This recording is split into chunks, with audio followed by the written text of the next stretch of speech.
don't wake up one day and say, you know what, I'm gonna be the bad guy. I'm gonna get involved in something that's horrible for humanity, horrible for the country, horrible for the individual that's involved in it, horrible for everybody that's around it, and especially horrible for the people that ideology victimizes, minimizes, and degrades. No one says that. We thought, those of us that were involved in it, most of us thought we were doing something good and noble.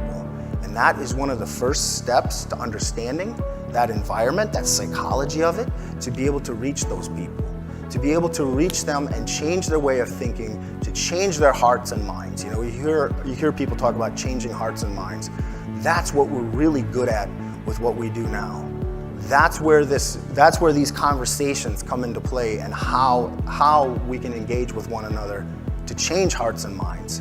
If someone like myself that was involved in that type of extremism and that type of an organization that was that hateful can change, if someone like Scott Shepherd, who was an Imperial Wizard in the Klan for years and years and years, can change, these are some of the most extreme organizations in the country.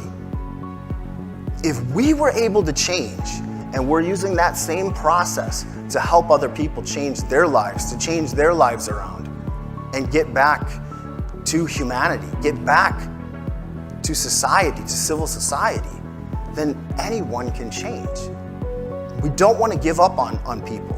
We don't, when you look out at society, there's always people that we disagree with, you know, and that's okay too.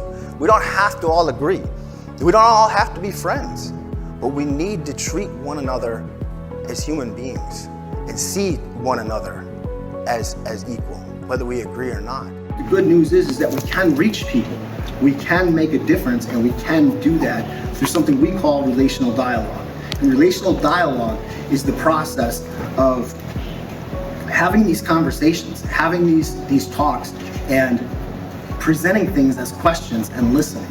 And this is something that I learned. These methods were specifically what helped me get out of that type of thinking and that mindset. So if someone can go from being the leader of the largest Nazi party in the country, if someone like me can change, we work in the extremes. Anyone can change. Dialogue is more important than anything anyone could imagine as far as getting to people, as far as reaching them. When you're in the movement, you are in, I call it like a prison of the mind, but you're in this echo chamber, you're in a bubble, and everyone that you know is inside that bubble.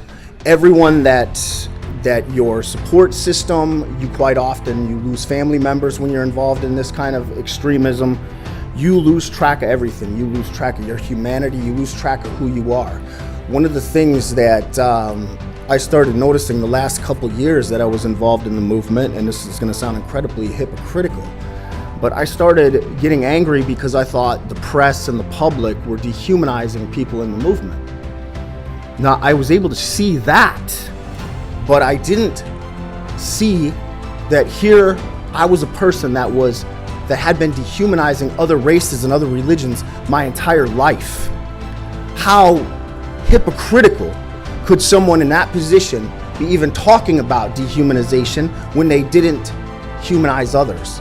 We blocked off in our minds, those of us that were in the movement, that were in this extremist movement, whether it's the Klan, whether it's the National Socialist movement, or any other type of white nationalist, you block out the humanity of others.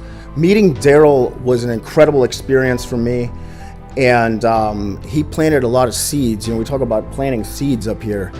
Sitting down with me like that and talking to me like a human being and seeing how much we had in common and how much of similar interests we had a lot more in common than we had differences. But planting that seed, even though I did not leave the movement in 2016, that was a key part in my de-radicalization process.